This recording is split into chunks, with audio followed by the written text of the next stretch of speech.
हमारे मर जाने से इस्लाम खत्म नहीं होता। इस्लाम को खत्म होना था तो करबला में खत्म हो जाता, लेकिन इस्लाम की ये सच्चाई है, इस्लाम जिंदा होता है हर करबला के बाद। लब्बैक या रसूल अल्लाह। न घबराओ मुसलमानों, अभी खुदा की शान बाकी है, अभी इस्लाम जिंदा है, अभी कुरान बाकी है। ये जालिम काफिर क्या समझते हैं जो रोज हमसे उलझते हैं, अभी तो करबला का आखिरी मैदान बाकी है। हमारे पास अगर कोई गुलामी की निस्बत है तो ताजदार मदीना की निस्बत। इस निस्बत के साथ जियो और इसी बात पर फख्र भी करो। किसी की जय विजय क्यों पुकारें, क्या गरज हमको, हमें काफी है सैयद अपना नारा या रसूल अल्लाह। हमें काफी है सैयद अपना नारा। हश्र में होगा दाखिल, खुल्द में होगा दाखिला इस शान से, या रसूल अल्लाह का नारा लगाते जाएंगे।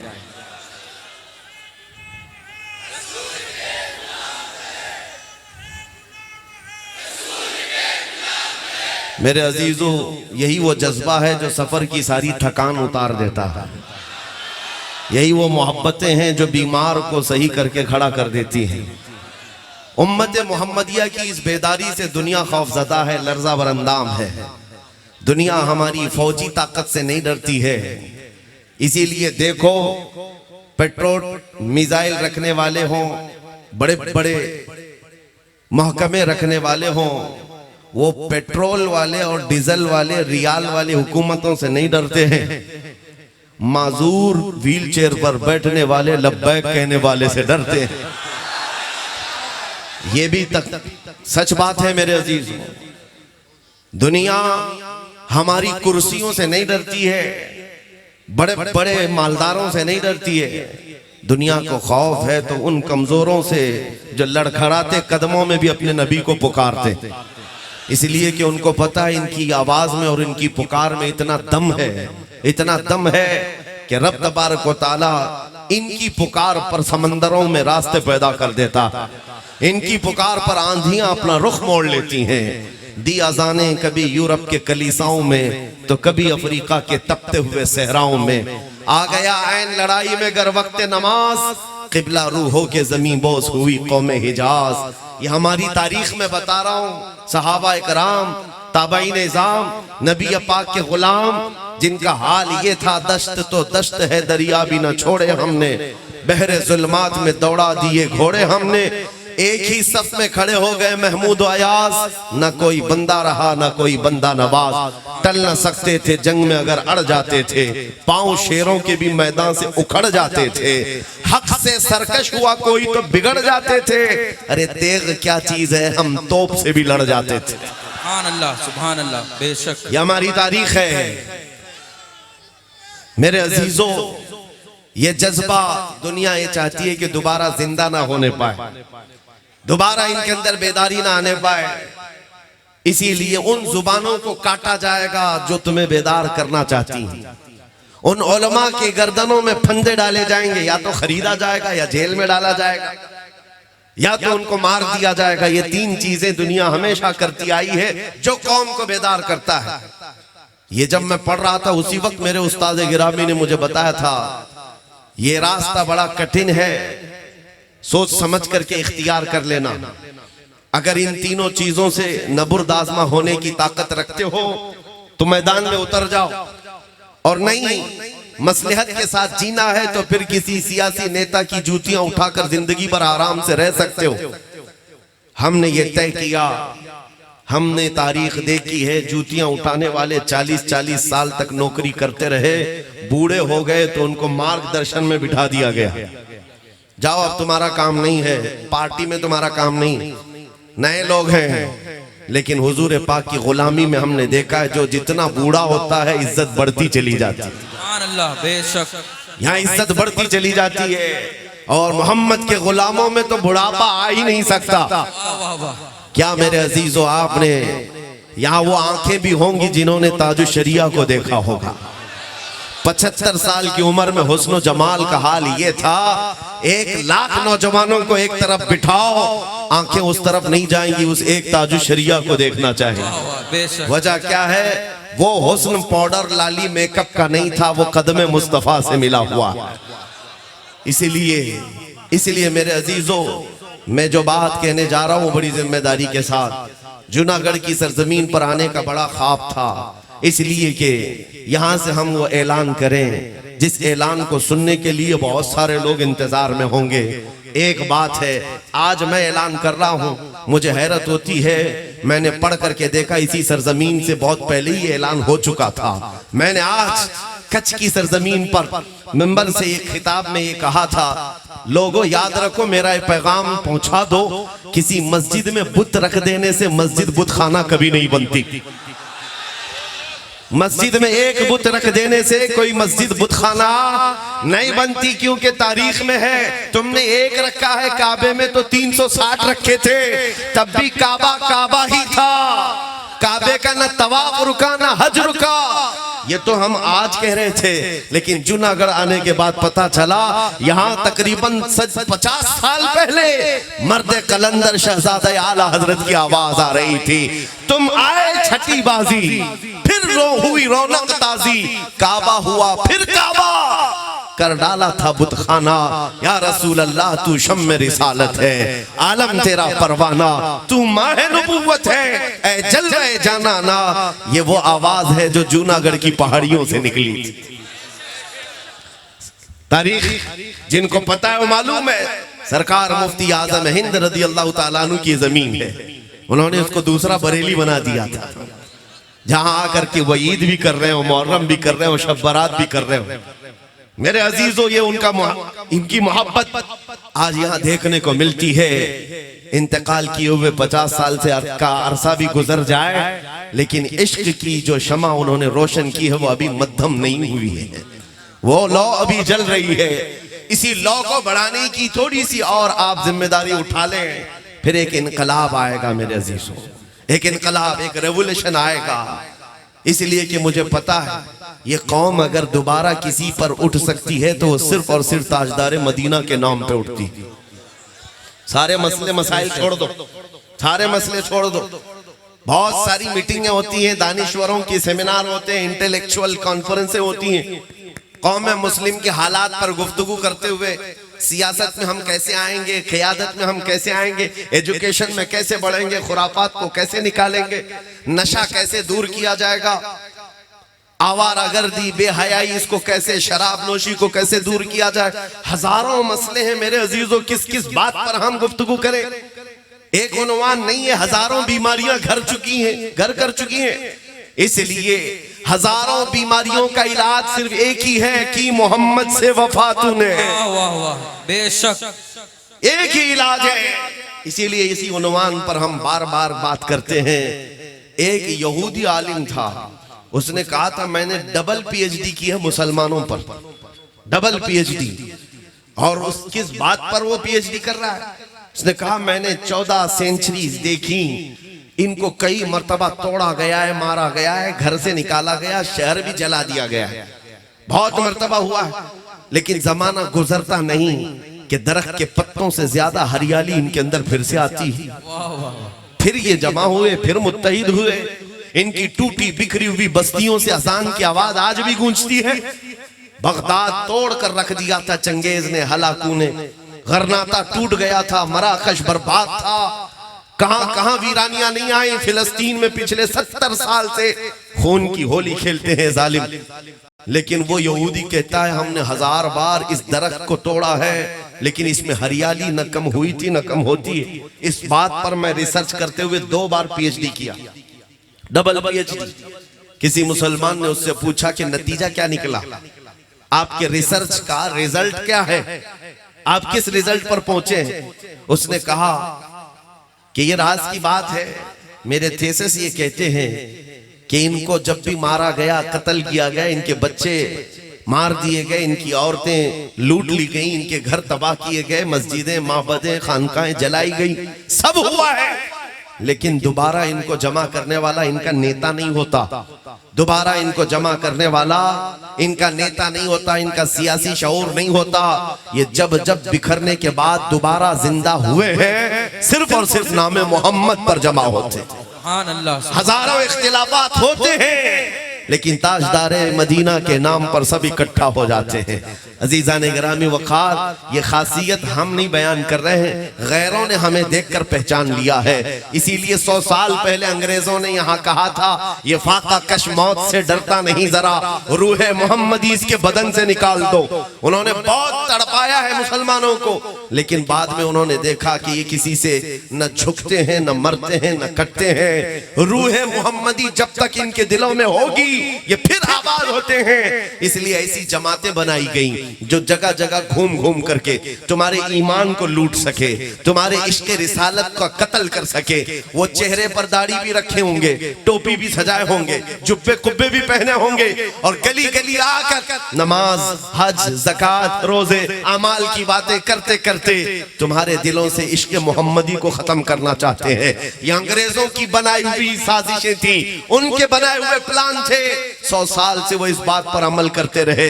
लेकिन मेरे अजीजों, अल्लाह रब्बुल इज्जत का करोड़ा एहसान है, ये जमातें 100 साल से मेहनत करने के बावजूद भी हमारी कौम से अब तक वो इश्क नहीं छीन सकी हैं। और अगर छीनी थी तो हम दोबारा खड़े हैं। आज मशरिक से मगरिब, शुमाल से जुनूब, मैंने हिंदुस्तान के 200 से ज्यादा इलाकों को देखा है। जिस मजमे में गया, 8 साल के बच्चे से लेकर 80 साल तक का बूढ़ा अगर पुकारता है मजमे में तो लब्बैक या रसूल अल्लाह। सुभान अल्लाह, सुभान अल्लाह। नारे तकबीर, नारे रिसालत, तहफ्फुज़े नामुसे रिसालत कॉन्फ्रेंस, नारे तकबीर, नारे रिसालत, लब्बैक लब्बैक लब्बैक या रसूल अल्लाह, लब्बैक।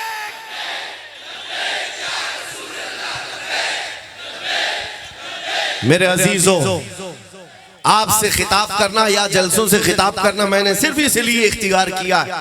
खास एक बात है, एक बात नजर आती है।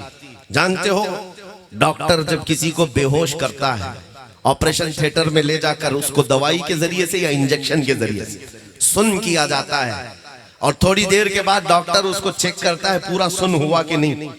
और कैसे देखेगा? चेक करने का तरीका यह है, उसको चूंटी काट के देखो, मार के देखो, या कैंची लगा कर देखो, सुई चुबा कर देखो। अगर हरकत कर रहा है तो अभी होश है, और हरकत नहीं कर रहा है तो बेहोश है। अब ऑपरेशन किया जा सकता है, चीर फाड़ हो सकती है। ये ऑपरेशन थिएटर का निजाम है कि बेहोश करने के बाद थोड़ी देर छोड़ दिया जाएगा, इसको पूरा सुन हो जाए।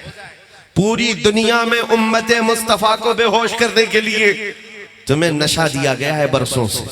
अरब तो बेहोश हो गया है, उनको इंटरनेट का नशा दिया गया, तुम्हें भी दिया गया। इतना नशा दिया गया है कि हर मोहल्ला आज नशा से भरपूर है।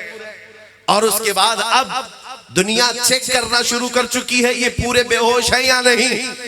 और उम्मत को चेक करने का तरीका उनके पास सिर्फ एक ही है, हुजूर की शान में गुस्ताखी करेंगे, इस्लाम की शान में, कुरान की शान में, रब की शान, गालियां देंगे, छोटे छोटे कुत्तों को बाहर लाएंगे, वो भौंकते रहेंगे। ये चेक करने के लिए बुखार कि मुसलमान पूरे बेहोश हो गए या अभी होश में हैं। अरब तो बेहोश हो गए।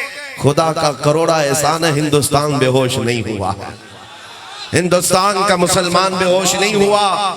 एक कुत्ता पुकारता है तो हजारों जगह से आवाज आती है, लब्बैक या रसूल अल्लाह।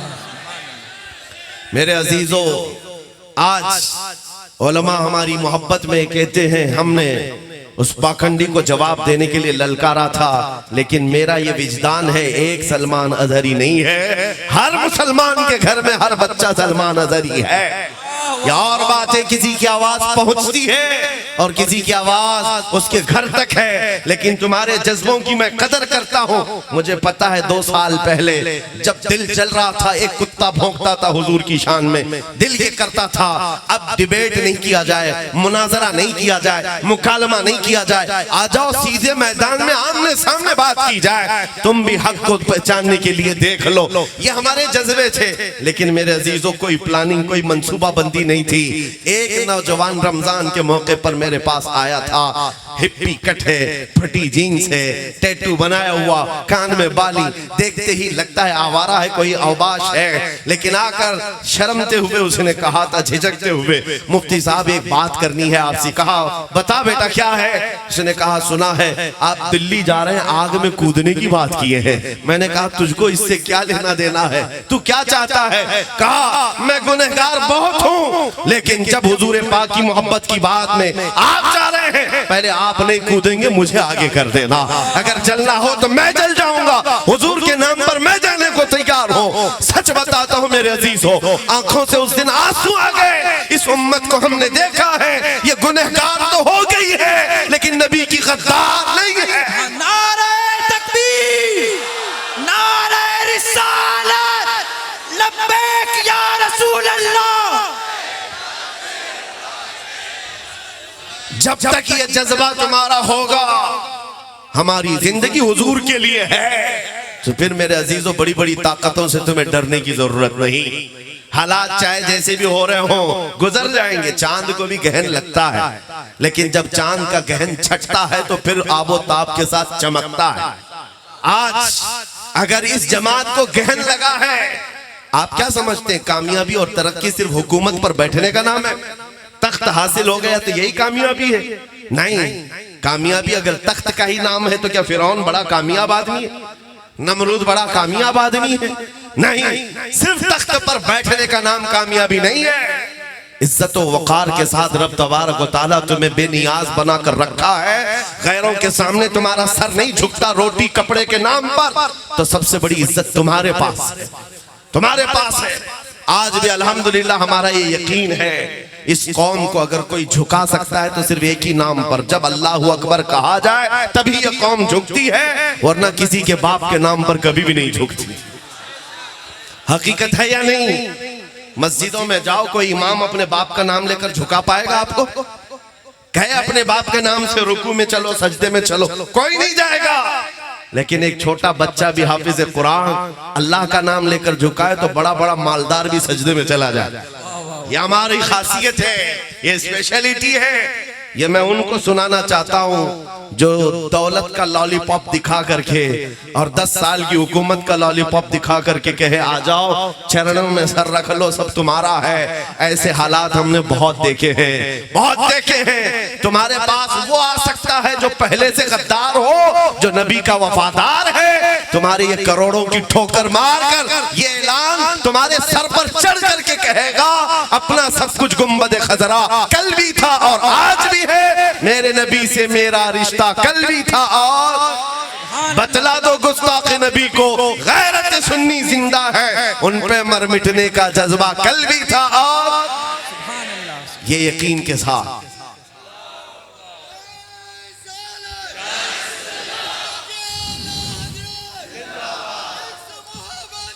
हज़रात इस बात को याद रखो, इस बात को याद रखो। अब हालात से डर करके जीने का क्या मतलब है? जिंदगी यूं ही गुजर गई है, बकिया जो है वो भी गुजर जाएगा, ये वक्त भी गुजर जाएगा, किसी पर ठहरता नहीं है वक्त। तागूती ताकतों और कुव्वतों को हमने नाचते हुए तारीख में देखा है। यजीद ने बहुत जुल्म ढाए थे, लेकिन अंजाम क्या हुआ? शिमर जिलजोशिन ने करबला में वो खून खेला था, लेकिन अंजाम क्या हुआ? चंगेज जानते हो जिसने 50 लाख लोगों का कत्ल किया है, उसका अंजाम क्या हुआ? हलाकू किस तरह बर्बाद हुआ। ये बड़े बड़े आए हैं, बड़े बड़े जो डिक्टेटर थे अपने जमाने के, हिलाको बर्बाद हो गए। अब तो ये कुछ भी नहीं है, ये हवाओं के झोंके हैं, इंशाअल्लाह हवाओं में ही बह जाएंगे। बस तुम्हारे ईमान का इस्तिकामत का इम्तिहान है। तुम अगर जमे रह गए अल्लाह की मदद आएगी। कुरान कहता है इन्नल्लज़ीना क़ालू रब्बुनल्लाह थुम्मा इस्तक़ामू ततनज़्ज़लु अलैहिमुल मलाइका अल्ला तख़ाफ़ू वला तहज़नू व अबशिरू बिल जन्नति अल्लती कुन्तुम तुअदून। बेशक वो लोग जिन्होंने ये कहा अल्लाह हमारा रब है, फिर उस पर जमे रहे। रब फरमाता है उन पर अल्लाह फरिश्ते उतारता है, वो ये कहते रहते फरिश्ते घबराओ मत, डरो मत, हम तुम्हें वो बशारत सुनाने आए हैं जो अल्लाह ताला का वादा है, तुम्हारे लिए जन्नत इंतजार कर रही है। अज़ीज़ान गिरामी वक़ार, आज अगर कोई तुम्हारे सामने ये मामलात आते हैं इस्तिकामत को ललकारने के लिए, तुम्हारे ईमानी हरारत में लग़ज़िश लाने के लिए उस वक्त अगर किसी को याद करना तो बिलाल हबशी को याद कर लेना, खुबैब इब्न अदी को याद कर लेना, खब्बाब इब्न अरत को याद कर लेना। अपने बच्चों को रसूलुल्लाह के उन जानिसारों की तारीख याद दिलाओ कि बेटा सिर्फ हलवा पराठा खाने का नाम आशिक रसूल नहीं है, सिर्फ नान खटाई और पेड़े जलेबियां खाने का नाम सुन्नी नहीं है। सुन्नी कौन है? या रसूल अल्लाह, सर कटाते हैं तेरे नाम पे मर्दाने आरा, वो हैं जिनके अंदर जज्बा भी हो। हालात अगर सख्त हो गए तो रसूल पाक सल्लल्लाहु अलैहि वसल्लम के नाम पर हम खाते तो रहे, अगर कभी वक्त आया मुसीबत उठाने का तो हम उसको भी झेलने के लिए तैयार रहे। लेकिन इस अहद के साथ जो सहाबा का था, मैंने एक मर्तबा एक तारीख में देखा, एक सहाबी हैं साद इब्न रबी, मैदान उहद में उनका पेट फाड़ कर अंतड़ियां निकाल दी गई थी, 12 नेज़े मारे गए थे, और जब पेट फट गया तब भी अभी वो जिंदा थे, अभी उनकी रूह निकली नहीं थी। सहाबा ढूंढते हुए मैदान में उनको आए, कहा साद तुझे अल्लाह के रसूल ने सलाम कहा है, आखिरी सांसें चल रही हैं। उस वक्त जानते हो सहाबी का क्या कहना था? बल्लिगू मिन्नी सलाम, ऐ मेरे दोस्तों हुजूर को मेरा सलाम कह देना। और क्या कहते हैं? जाकर के अर्ज करना मैंने उनकी हिफाजत का हक अदा नहीं किया। जिसका पेट फट गया हो, अंतड़ियां निकल गई, और वो कहता है रसूलुल्लाह की हिफाजत का हक अदा नहीं किया, तो हम यहाँ आराम से खर्राटे लेकर के हुजूर की इज्जत की हिफाजत का हक अदा कर रहे हैं। उस सहाबी ने ये कहा आने वालों से, मेरे दोस्तों जाओ मदीने वापस अगर जाओगे, मेरी कौम को मेरा एक मैसेज दे देना कि अगर तुम्हारी जिंदगी में कोई रसूलुल्लाह तक हाथ भी लगा दिया तो कयामत के दिन तुम्हारा कोई उज़्र कबूल नहीं किया जाएगा, कोई उज़्र कबूल नहीं किया जाएगा। मैं ये पढ़ते हुए कभी आलम तसव्वुर में उन सहाबा को पूछता हूँ, क्या दर्द नहीं होता, क्या तकलीफ नहीं होती? पेट फट जाए, तुम्हारे सामने बच्चों का कत्ल हो जाए, कैसा जिगरा था आपका, कैसे इम्तिहानात को निकाल लेते थे, पार कर लेते थे। वो सहाबा का एक ही नारा है, हर जुल्म हर सितम गवारा है, या रसूल अल्लाह बस तू कह दे कि तू हमारा है। हर जुल्म हर मुसीबत गवारा है, उनका ये ईमान था। जानते हो मेरे अजीजों, एक खातून हुजूर के दरबार में आई 1.5 साल का बच्चा लेकर, कहा आका इसको भी जिहाद में ले चले जाए, जंग में अगर मेरे बच्चे की काम आ जाए तो ले जाए। हुजूर ने फरमाया 1.5 साल का दूध पीता बच्चा क्या किया जाए? वो खातून कहती है मेरे घर में इसके अलावा कोई नहीं, मेरा शोहर शहीद हो गया, मदीने की खवातीन अपने अपने जवान बेटे आपके साथ भेज रही हैं, मैं 1.5 साल के बच्चे को लेकर घर में बैठी तो बेकरारी बढ़ गई कि नबी की बारगाह में मेरा कुछ नहीं, मैं कुछ नहीं पेश कर सकती, यही लेकर आई। फिर कहती खातून का ईमान तो देखो, कहती आका मुझे पता है मेरा बच्चा तीर तलवार नहीं चला सकता, आप अपने सहाबा के हाथ में दे दें, जब दुश्मनों की तरफ से तीर चले मेरा बच्चा ढाल के काम तो आ सकता है, मेरा बच्चा ढाल के काम आ सकता है, तीर आएंगे तो मेरा बच्चा अपने सीने पर लेकर आपके सहाबा की हिफाजत करेगा। मैं सोचता हूं क्या जिगरा था उन माओं के अंदर, वो कैसी फिदाई थी हुजूर की मोहब्बत में। एक खातून मैदान में आई है, उहद के मैदान में, उसका बेटा शहीद हो गया, हुजूर से इजाजत मांगती है आका अगर आप कहें तो मैं बेटे को देखूं। कौन है वो माँ जिसको उसके जवान बेटे की मौत की खबर दी जाए तो वो खामोश रहती हो? हमारा हाल तो यह है मातम करने लग जाए, औरतें कपड़े फाड़ लें जिसका जवान बेटा गया हो, अकलौता बेटा जिसका गया हो। कमाल की मोहब्बत है उस खातून की। आई कहा आपका हुक्म हो तो मैं बेटे को देखूं। हुजूर ने फरमाया जा देख ले। वो औरत, वो मदीने की खातून अपने बेटे को देखने आई, उसका जुब्बा उठाया और पीठ पर हाथ फेरने लगी, और उसके बाद फिर लिटाया लाश को, फिर उसके बाद सजदा शुक्र अदा कर रही है। खड़े सहाबा ने पूछा बीबी ये क्या कर रही है? ये इंतकाल किया हुआ शहीद बेटा, इसको क्या कर रही? नम आंखों से आंसू पोंछते हुए खातून कहती है जब मेरा जवान, मेरा ये लाल घर से निकल रहा था तो मैंने इसको वसीयत की थी कि बेटा रसूलुल्लाह के साथ जा रहा है, अगर हालात सख्त हो गए तो हुजूर को छोड़कर भागना मत, मैदान छोड़कर भागना मत, और अगर तू भागते हुए मारा गया तो मैं अपना दूध माफ नहीं करूंगी, मैं अपना दूध नहीं माफ करूंगी। हुजूर को छोड़कर भागा था। यहाँ औरतें तो ये कहेंगी बेटा घर में बैठ, हालात खराब है, बाहर मत जाना, बाहर मत निकलना, ऐसे हालात है, खराब है। मदीने की खातून ने कहती अगर हुजूर को छोड़कर आया मैं अपना दूध माफ नहीं करूंगी। फिर मैं मदीने में थी, मुझे खबर मिली उहद के मैदान में हालात सख्त हो गए, सहाबा कराम की शहादतें हो गई, 70 सहाबा की शहादतें हुई। हुजूर पाक सल्लल्लाहु अलैहि वसल्लम पर जालिमों ने लोहे की टोपी से मारा जिससे आपके 2 दांत मुबारक शहीद हुए।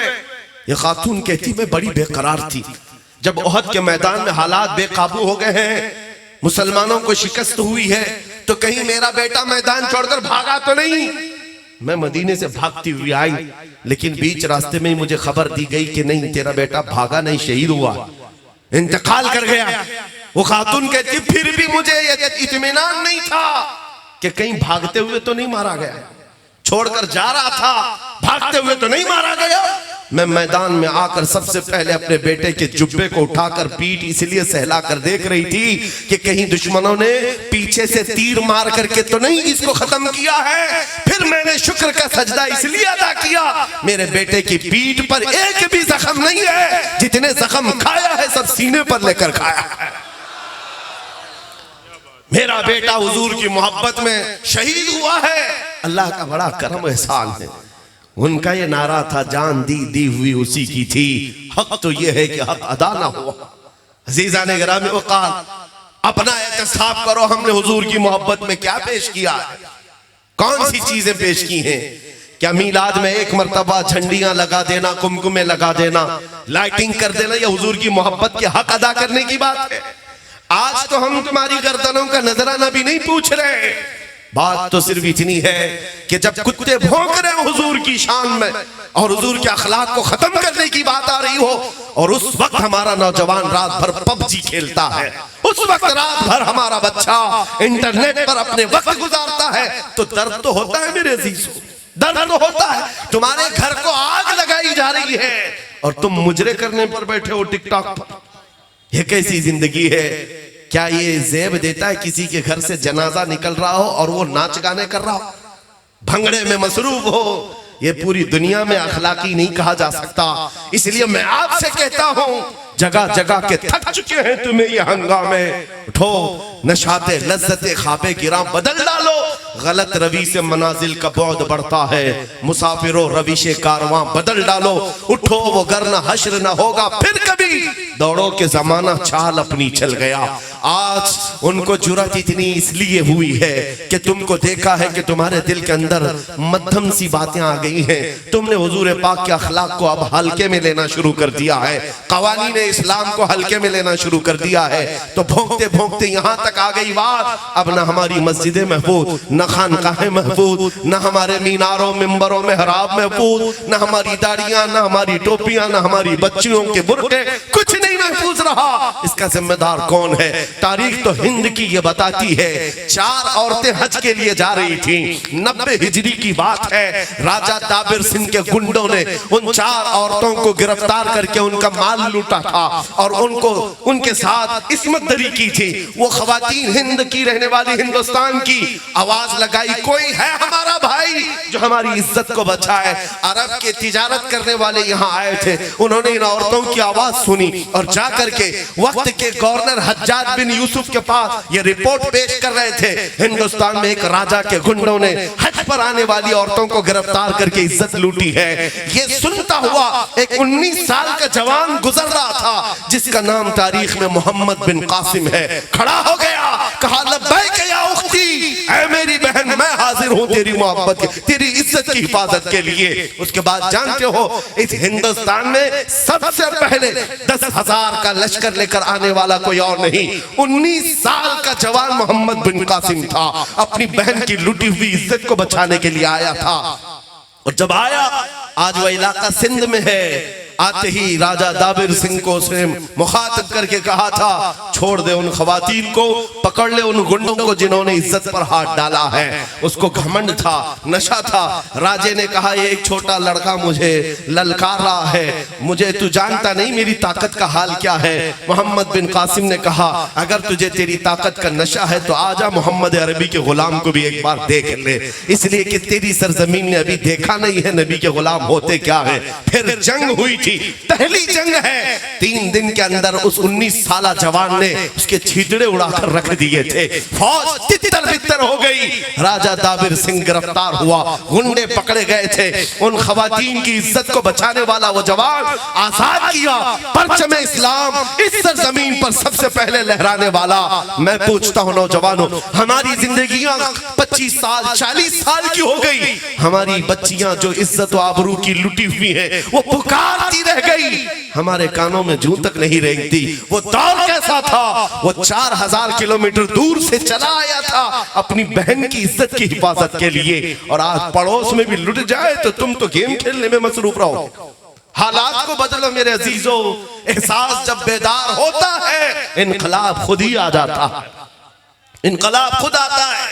आप अगर ये सोच रहे हो कि ये हालात अचानक बदल जाएंगे, आसमान से अबाबीलें उतर जाएंगी, जमीन फट जाएगी, उन काफिरों को निगल जाएगी, ये सब हालात कब आते हैं? जब तुम्हारा इम्तिहान होता है। अगर इम्तिहान ना लेना होता तो रसूलुल्लाह सल्लल्लाहु अलैहि वसल्लम चल करके बदर के मैदान में नहीं जाते, मदीने में बैठकर हुजूर हाथ उठाते तो अल्लाह की मदद आ जाती। जो फरिश्ते बदर के मैदान में हुजूर की मदद के लिए उतरे, क्या वो फरिश्ते मदीने में नहीं उतर सकते थे? सहाबाए किराम वहां पर मौजूद थे हुजूर के साथ। 313 को 160 किलोमीटर दूर तक चलकर क्यों जाना पड़ा? तारीख में मौजूद है वो सहाबा जो चल करके गए थे, उनके पैरों के नाखून उखड़ गए थे, नाखून उखड़ गए थे। आज 1400 साल के बाद जाओ मेरे अजीजों, मदीने से बदर तक कोई पैदल चल के दिखा दे मुझे, पैरों में आबले पड़ जाएंगे। एसी बस में बैठ नहीं पाते आज लोग, और वो रसूलुल्लाह के दीवाने तपती हुई गर्म धूप में पैदल चलकर निकले थे, जिनके पास हाथी घोड़े भी नहीं थे ज्यादा, न तलवारें थी। साहबा कहते हैं ऐसी तलवारें थी जिससे सब्जी भी नहीं कटती थी, लेकिन भरोसा था अल्लाह की जात पर, नबी पाक की गुलामी में।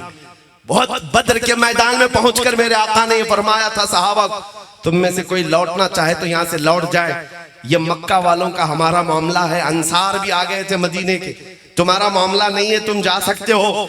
जानते हो एक सहाबी खड़े होते हैं, कहते हैं या रसूल अल्लाह, हम बनी इसराइल नहीं है, मूसा अलैहिस्सलाम की कौम नहीं है, हम उम्मत मोहम्मदिया, हम उम्मत मोहम्मदिया हैं।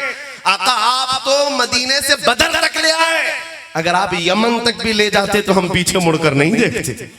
या हुजूर पाक के साथ उनकी जो वफादारी थी, उनका इम्तिहान हुआ, तब रब तबारक व तआला की तरफ से 5000 फरिश्ते भी उतारे गए। आज तुम इनकलाब लाकर दिखाओ, ये जो तुम्हारी मस्जिदें सुनी हैं, किसी दिन फजर में इसकी सफे भर दो, फिर देखो रब तआला की रहमतें कैसे आती, फिर देखो इनकलाब कैसा आता है। तुम बिस्तरों को गर्म करके मदद के इंतजार में रहोगे तो ये खाम ख्याली नहीं है, ये खाम ख्याली है। अभी मैं नारा लगाऊं इस्लाम जिंदाबाद, हर कोई कहेगा, कहेगा कि नहीं कहेगा? इस्लाम से प्यार है, इस्लाम जिंदाबाद कहेंगे। तो फिर ये इस्लाम तुम अपनी औरतों पे क्यों नहीं पसंद करते? तुम अपनी बेटियों पर क्यों नहीं पसंद करते? कहो अपने घर में भी इस्लाम जिंदाबाद। अपनी शादियों में, शादी हॉलों में जाकर देखो तो दूर दूर तक इस्लाम दिखता ही नहीं, फिर किस इस्लाम को जिंदाबाद कह रहे? अपने घरों से जब निकाल दिया है तो फिर जालिमों से क्या तवक्को, क्या उम्मीद? मुझे रहजनों से गरज नहीं, तेरी रहबरी का सवाल है। इसलिए मेरे अजीजों, इनकलाब तुम्हारे घर से आएगा। उनकी इतनी हिम्मत नहीं है कि मस्जिदों को, माबदों को बुतखाना बना दे। तुमने जब छोड़ दिया है इन मस्जिदों को वीरान, तो हमारे यहाँ एक मुहावरा है, जब मैदान खुला रहता है तो वहां कुत्तों का राज हो जाता है। मैदान में चलते फिरते रहोगे तो कुत्ते नहीं बैठते, और जब खाली छोड़ दिया जाता है तो सब जमा होते। तुमने ये सब चीजें खाली कर दी, इसलिए आओ मेरे अजीजों, ये आज अज़्म मुसम्मम कर ले। हम इनकलाब ला सकते हैं तो चाकू, छुरी, तलवार, बारूद, बंदूक, इन सब से नहीं, अखलाक़े मुस्तफ़ा से ला सकते हैं। इनकलाब आएगा हुजूर पाक की मोहब्बत से आएगा। जामे इश्क मोहम्मद जो पहन लेता है, हर खार को वो फूल बना लेता है। हुजूर पाक सल्लल्लाहु अलैहि वसल्लम की मोहब्बत का जामा जो पहन लिया, मेरे अजीजों, ताकत इतनी हो जाती है उसके पास, असर इतना होता है, आपको हथियारों की जरूरत नहीं पेश आएगी। जामा इश्क मोहम्मद पहनकर गली में घूमने लग जाए, ऐसे ही कई कीड़ों की मौत आ जाए, सिर्फ तुम्हारी खुशबू से कई कीड़े मर जाए। हम यही चाहते हैं। 100 साल गुजर गए, बरेली के इमाम ने जब कलम चलाया था ना, नजदी किलों में आज भी जलजला है या नहीं है? नाम से घबराहट है, खौफ है। उन्हें पता है कलम के अंदर इतनी ताकत थी कि बरेली में बैठकर लिखे हुए एक एक लफ्ज का असर ऐसा है कि आज भी जब पढ़ा जाता है तो ईमान भी ताजा होता है और कई लोगों के पेटों में मरोड़ भी शुरू हो जाता है। हर मिलाद में देखो हमारे जवान कहते हैं, हश्र तक डालेंगे हम पैदाइशे मौला की धूम, मिस्ल फारस नजद के किले गिराते जाएंगे, खाक हो जाए अदू जलकर, मगर हम तो रजा दम में जब तक दम है जिक्र उनका सुनाते जाएंगे। और सुन्नियों को सब पता है, मुझे मालूम है। आला हजरत देखा है आपने? आला हजरत को किसी ने देखा है? कोई नहीं होगा यहाँ देखा हो, शायद बाप ने भी नहीं देखा होगा, वो तीसरी पीढ़ी हो सकती है, कोई नहीं है देखा हुआ। लेकिन कलाम का असर ऐसा है, कलाम का ऐसा असर है, मदरसे नहीं गए होंगे, कई लोग पढ़े लिखे नहीं होंगे, तब भी मैं ये आधा जुमला बोलता हूं, दूसरा जुमला तुम्हारा इश्क बोलता। वो जो न थे तो, वो जो न हो तो। ये जवाब कहां से आ रहा है? ये ईमानी जवाब। आला हजरत ने ऐसा जोड़ रखा है तुम्हें नबी पाक से, हुजूर के बारे में अकीदा दिया है, वो जो न थे तो और वो जो न हो तो। ये अकीदा है मेरे अजीजों, ये पिला करके गया है उस शहे अहमद रजा ने। 100 साल तक भी यह असर बाकी है और आज भी खानदान में वो मौजूद है मेरे अजीजों। वो खानदान को अल्लाह ताला सदा सलामत रखे, जहां से आने वाला हर एक इश्क की शमा रोशन करता गया। शहजादा भी कोई कम थोड़ी ना था और इश्क पिलाया ऐसे, जूनागढ़ वालों को इतना पिलाया, तकरीबन 33 मरतबा, 45 मरतबा, 35 मरतबा शहजादा आला हजरत का यहाँ पर नुज़ूल, आना जाना आना जाना। मेरे अजीजों, आपको पता है जिस घर में चूहे ज्यादा होते हैं ना, स्प्रे मारने की जरूरत नहीं होती, दवाई रखते हैं चूहों के लिए लोग जहरीली। मैं कहता हूं नहीं, ये दवाई रखने की जरूरत नहीं, स्प्रे मारने की जरूरत नहीं, एक बिल्ली पाल लो बस काफी। बिल्ली की आवाज से ही चूहे भाग जाते हैं। इसीलिए मैं कहता हूं मेरे अजीजों, जिन इलाकों में उलमाए अहले सुन्नत का आना जाना हमने देखा है, वहां गद्दार चूहों का कोई दखल नहीं होता। वो इलाके महफूज नजर आते हैं, वो इलाके महफूज नजर आते हैं। ये इश्क जो सिखाया गया है तुम्हें मेरे अजीजों, इसको और बढ़ाने की जरूरत है, इसको और बढ़ाने की जरूरत है। आज जिस बात की हमें जरूरत है वो एक इनकलाब, जो मैं नौजवानों से चाहता हूं, छोड़ दो ये फिल्मी दुनिया को, छोड़ दो इन तमाम ग्लैमर की दुनिया को। तुम्हें टिकटॉक पर बुलाकर स्टार बनाने के जो दावे किए जा रहे हैं, हरगिज सच्चे नहीं है, सच्चे नहीं है। दुनिया तो तुम्हें ऐसा बनाना चाहती है कि ना तुम मर्द रहो ना औरत रहो। दुनिया तो तीसरी मखलूक बनाना चाहती है, और बनते भी हैं बहुत सारे लोग, शौक से बनते हैं। देखो इनको कानों में बालियां भी पहन लिया, हाथों में चूड़ियां भी पहन लिया, सर में चोटी भी रख लिया, अंदर से मर्द ही है, बाहर से कुछ और दिखता है। ये दुनिया तुम्हें बना रही है और तुम शौक से बनते जा रहे हो। औरतों को नंगा कर दिया, कपड़े निकालो, कम से कम पहनो। पूछो इनसे क्यों? कहा ये फैशन है, जितने कम कपड़े पहने उतना फैशन है।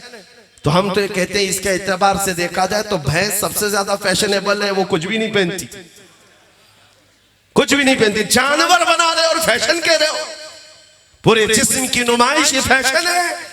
मेरे अजीजों, तुम्हारी इज्जत मुस्तफा के कदमों में है, अखलाक मुस्तफा में है। ये जो धक्के खाने की आदत हमारी हुई, उसकी वजह यही है कि दुनिया ने तुम्हें कुछ और ही पढ़ाया है, तुम्हें कुछ और ही पढ़ाना शुरू कर दिया है। हिस्ट्री के नाम पर पता नहीं कैसे कैसे चूहों की तारीफ पढ़ाई गई है। मैं कहता हूं मेरे अजीजों, जो बीमार आदमी भी हो ना, हमारा बीमार बच्चा भी हो, इसको सही करना हो तो खालिद बिन वलीद की तारीख पढ़ो, सलाहुद्दीन अय्यूबी को पढ़ाओ, शहाबुद्दीन गौरी को पढ़ाओ। और दुनिया ये नाम लेना भी नहीं चाहती, धीरे धीरे ये नाम खत्म कर दो। मुसलमानों में ये नाम जब आएंगे इनको शौक होगा, फिर बेदारी आएगी, फिर इनकलाब आएगा। इसलिए बार बार ये कुरेद कुरेद करके तुम्हें ये कहा जाता वो जालिम था, ये जालिम था, फला जालिम था, महमूद गजनवी जालिम था, औरंगजेब जालिम था, सब जालिम थे। तुम्हारे दिलों में ये बात आ जाए क्यों? उन्हें पता है कि इनकी तारीख की तरफ ये जाए तो फिर ये आशिक रसूल बन करके निकलेगा। सलाहुद्दीन को अगर पढ़ाया जाए तो सलाहुद्दीन एक बादशाह का नाम नहीं है, सिर्फ एक जर्नेल का नाम नहीं है, उस अजीम आशिक रसूल का नाम है जिसने बैतुल मुकद्दस को फतह किया था, दौलत के लिए नहीं। जब फतह किया था तो जानते हो मेरे अजीजों, बीमार हो गया तो रोने लगा सलाहुद्दीन। लोगों ने पूछा क्यों रोते हो? कहा मैंने मन्नत मांगी थी कि बैतुल मुकद्दस फतह हो जाए तो मैं हज के लिए जाऊंगा, लेकिन मेरे पास हज के जाने के पैसे नहीं। वो सलाहुद्दीन है, हज पे जाने के पैसे नहीं है। और वो ऐसा आशिक रसूल कि एक बार खबर आई थी, एक जालिम बुर्निस नाम का ईसाई सिपह सलाह मुसलमानों के काफिले को लूटा और मारने लगा। और मारा तो मारा, लूटा तो लूटा, लेकिन कहता जाता था हर मार पे बुलाओ मोहम्मद को, कहां है? बुलाओ मोहम्मद को, बचाने क्यों नहीं आते? मुआज़ल्लाह रब्बिल आलमीन बार बार हुजूर का नाम लेकर ताना देता। वो मुसलमान मारे गए, लूटे गए। फिर खबर सलाहुद्दीन तक आई कि बुर्निस नाम का वो सिपह सालार ईसाइयों का, उसने ऐसी हरकत की है। सलाहुद्दीन की एक आदत थी, जंगी कैदियों को बहुत आजाद करता था, बहुत आजाद किया है। 1 लाख से ज्यादा लोगों को आजाद किया है जो कैद में आए थे। लेकिन ये वो जमाना था जब सलाहुद्दीन अय्यूबी सख्त बीमार, और ऐसा बीमार कि मौत के आसार नजर आ रहे थे, जिसको मरगुल यानी मरगुल मौत कहते हैं। मौत की बीमारी में सलाहुद्दीन कपकपाते हुए हाथों से दुआ किया था, मौला बस जिंदगी इतनी और बढ़ा दे कि मैं बुर्निस को उसका अंजाम बता दूं, मैं बता दूं, इतनी जिंदगी और दे दे। और उसके बाद 2.5 साल का अरसा गुजरा बीमारी के आलम। फिर वो दिन आ ही गया जब इफाका हुआ, सेहतयाब हुआ। जैसे ही पैरों पर खड़ा हुआ, फौजें भेज दी मुकाबले के लिए जगह जगह। और फिर आखिर वो वक्त आ ही गया, बकरे की अम्मा कब तक खैर मनाएगी, एक दिन तो बकरीद आकर रहेगी। वो बुर्निस तो गिरफ्तार हुआ और सिपाहियों के हाथों कैद होकर जब सलाहुद्दीन के पास पहुंचाया गया, पूछा सलाहुद्दीन ने मेरे बारे में क्या गुमान रखते हो? कहा तुम्हारी तारीख है, तुमने बड़े बड़े हमारे कैदियों को माफ किया है, आजाद किया है, मैं भी यही उम्मीद रखता हूं। सलाहुद्दीन ने कहा हरगिज नहीं, मैंने हजारों को माफ किया है, लेकिन तुझे अगर माफ कर दिया तो अल्लाह का अजाब आ जाएगा। सुन, गर्दन पर तलवार रख करके सलाहुद्दीन ने कहा 2.5 साल पहले तूने उन मुसलमानों को मार करके पुकार कर कहा था बुलाओ मोहम्मद कहां है?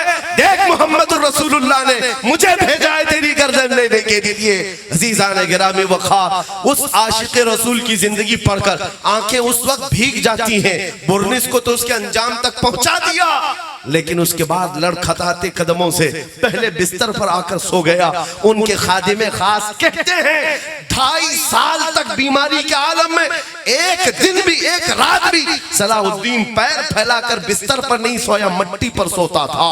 जब हम उठाते थे बिस्तर पर, आ जाओ, तड़प कर कहता मेरे नबी को कोई गाली दे रहा हो और मैं बिस्तर पर सोऊं, ये मुझे ज़ेब नहीं देता, मुझे सलाहुद्दीन नहीं कहा जाए। ये ईमान था।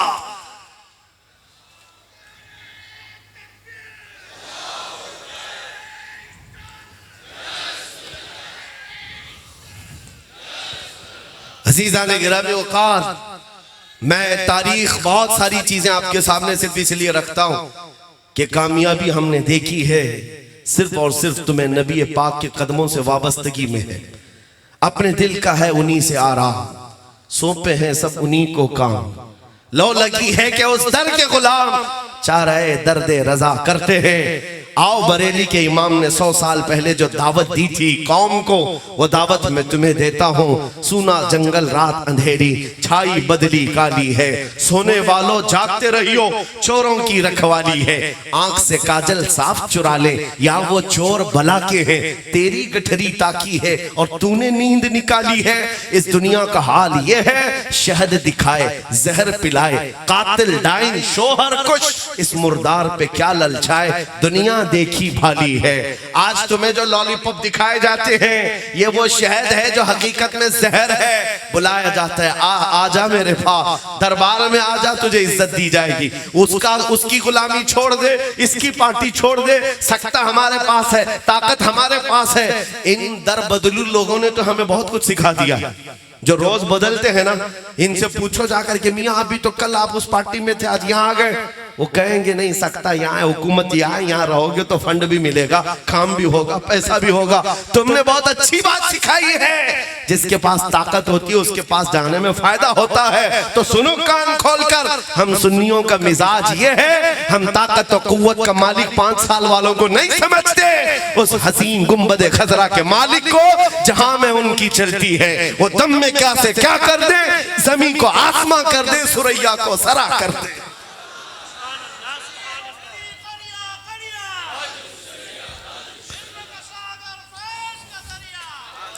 तुम्हारा यकीन है या नहीं मुसलमानों, जहां में उनकी चलती है, हुजूर की चलती है कि नहीं चलती? यकीन है जहां में उनकी चलती है वो दम में क्या से क्या कर दें, जमीन को आसमां कर दें, सुरैया को सरा कर दें। आओ फिर मैं अपने उसी उन्वान को खत्म करने पर आ रहा हूं, बात कंप्लीट करता हूं। बरेली के इमाम ने मैसेज दिया था, आज ले उनकी पनाह, आज मदद मांग उनसे, कल न मानेंगे क़यामत में अगर मान गया। उन्हें जाना उन्हें माना, न रखा गैर से काम, लिल्लाहिल हम्द में दुनिया से मुसलमान गया।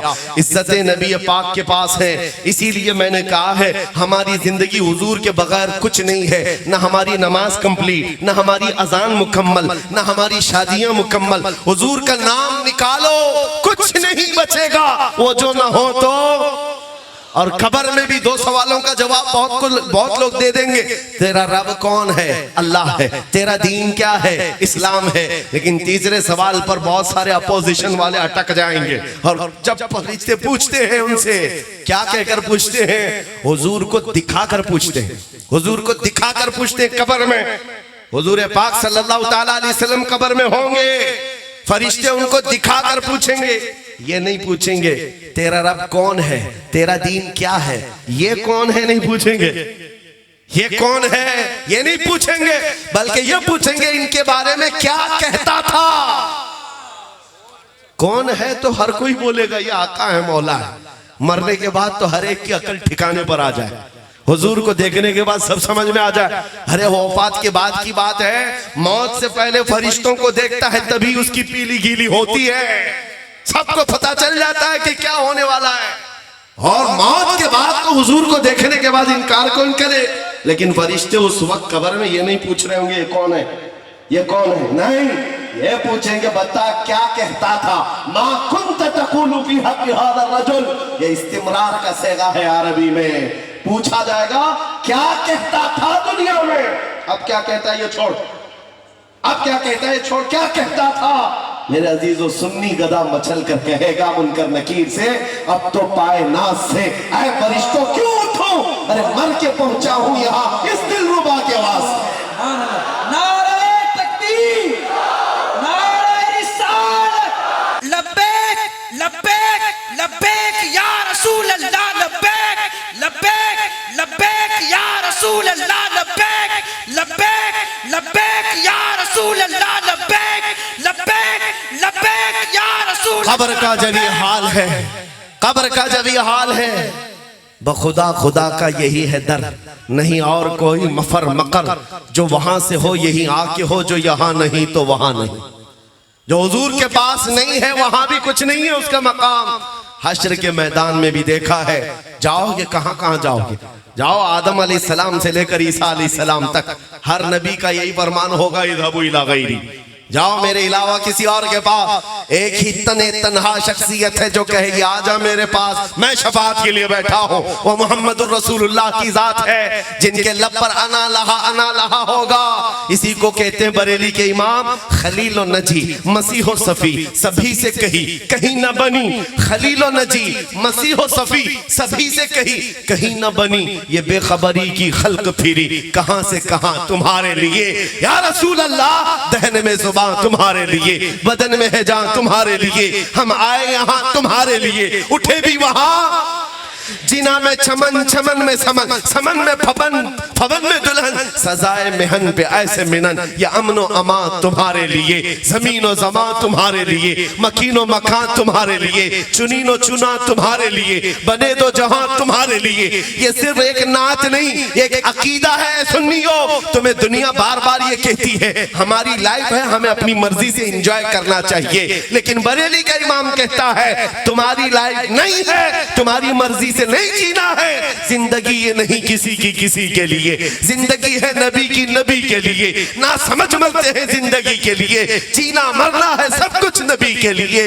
इसीलिए उनकी साथ को पहचानो। हो ना ये फूल तो बुलबुल का तरन्नुम भी ना हो, चमने दहर में कलियों का तबस्सुम भी ना हो ना ये साकी तो मैं भी ना हो, खुम भी ना हो, बस में तौहीद दुनिया में ना हो, तुम भी ना हो। खीमा अफलाक का इस्तादा उसी नाम से है, नबज़ हस्ती तपशामादा उसी नाम से है। दश्त में दामन कोहसार में मैदान में है, बहर में मौज की आगोश में तूफान में है, चीन के शहर मराकश के बयाबान में है, और पोशीदा हर मुसलमान के ईमान में है। या रसूल अल्लाह तू जो न था, वो जो न थे तो, और वो जो न हो तो, जान है वो जहान की, जान है तो जहान है कि मोहम्मद से वफा तूने तो हम तेरे हैं। ये जहां चीज है क्या, लाहो कलम तेरे हैं। सुनियो इस यकीन के साथ आज जूनागढ़ की सरजमीन से उठना, तुम्हें कोई कितना भी बुलाए ये नहीं दे सकता तुम्हें, ना कोई तुम्हारा मसीहा है। आज हुकूमत करने वाली पार्टी भी मसीहा नहीं, अपोजिशन में बैठने वाली पार्टी भी मसीहा नहीं। हो सकता है चंद दिन हमारे जज्बात से कोई खेल ले और तुम्हें बुलाए, आओ हम ये देते हैं, आओ हम तुम्हारे साथ खड़े हैं। हमने सब देख लिया, तुम कहां कहां खड़े हो। हमारे बच्चे लुट गए तब भी हमारे साथ खड़े होने वाला कोई नहीं, हमारी मस्जिदें लूट ली गई हमारे साथ खड़े होने वाला कोई नहीं। पूरी सरजमीन पर हमारी बात करने वाला मैदान में हो कि पार्लियामेंट में हो कोई नजर नहीं आता। सब अपने अपनी मर्जी के एतबार से सेकुलरिज्म का राज अलापते हुए उन लोगों की तो बात कर सकता है, 20 करोड़ 25 करोड़ मुसलमानों के जज्बात की तर्जुमानी करने वाला कोई नजर नहीं आता। इसलिए मैं कहता हूं कहां तुम खोए हुए हो, कहां तुम खोए हुए हो, किस पर आस लगाए बैठे हो। ये दुनिया के कुत्ते तुम्हें क्या दे सकते हैं, कौन देता है, देने को मुंह चाहिए, देने वाला है सच्चा हमारा नबी। नारे तकबीर, नारे रिसालत, नारे हैदरी, नारे हैदरी, इश्क मोहब्बत, इश्क मोहब्बत। लब्बैक लब्बैक लब्बैक या रसूल अल्लाह, लब्बैक लब्बैक लब्बैक या रसूल अल्लाह, लब्बैक। सरकार मुफ्ती आजम हिंद के इसी कलाम पर गुफ्तगू खत्म करता हूँ। क्या बेहतरीन हमें पैगाम दिया था। दुनिया आज हमें ये टोचन मारती है, ताने मारती है, तुम अगर सच्चे हो तो इतने मारे क्यों जाते हो, तुम इतने काटे क्यों जाते हो, फिलिस्तीन में तुम्हारा कत्ल क्यों इतना ज्यादा, इराक में, शाम में, यमन में, फिलिस्तीन और अरब में, अफगान में, बर्मा में, हर जगह तुम काटे क्यों जाते हो। ये बार बार जो सवाल होता है क्यों मारे जाते हो, क्यों काटे जाते हो, उन जालिमों को नौजवानों जवाब इतना देना। मुफ्ती आजम ने हमें सिखाया था हम परवाने हैं मोहम्मदुर रसूलुल्लाह के, तू शम्मे रिसालत है, आलम तेरा परवाना। और जो परवाना होता है वो मरने के लिए ही पैदा होता है, जीने के लिए नहीं आता है। परवाने की जिंदगी अपनी शमा की मोहब्बत में घूम घूम कर अपनी जान दे देना। और अगर हम किसी सरजमीन पर काटे जाते हैं, मारे जाते हैं, तो एक बात याद रखो, हमारे मर जाने से इस्लाम खत्म नहीं होता। इस्लाम को खत्म होना था तो करबला में खत्म हो जाता, लेकिन इस्लाम की ये सच्चाई है, इस्लाम जिंदा होता है हर करबला के बाद। लब्बैक या रसूल अल्लाह। न घबराओ मुसलमानों, अभी खुदा की शान बाकी है, अभी इस्लाम जिंदा है, अभी कुरान बाकी है। ये जालिम काफिर क्या समझते हैं जो रोज हमसे उलझते हैं, अभी तो करबला का आखिरी मैदान बाकी है। कुछ देर की खामोशी है, फिर शोर आएगा। आज कुत्तों का वक्त है, कल हमारा दौर आएगा। लब्बैक या रसूल अल्लाह, लब्बैक लब्बैक या रसूल अल्लाह, लब्बैक लब्बैक लब्बैक या रसूल अल्लाह।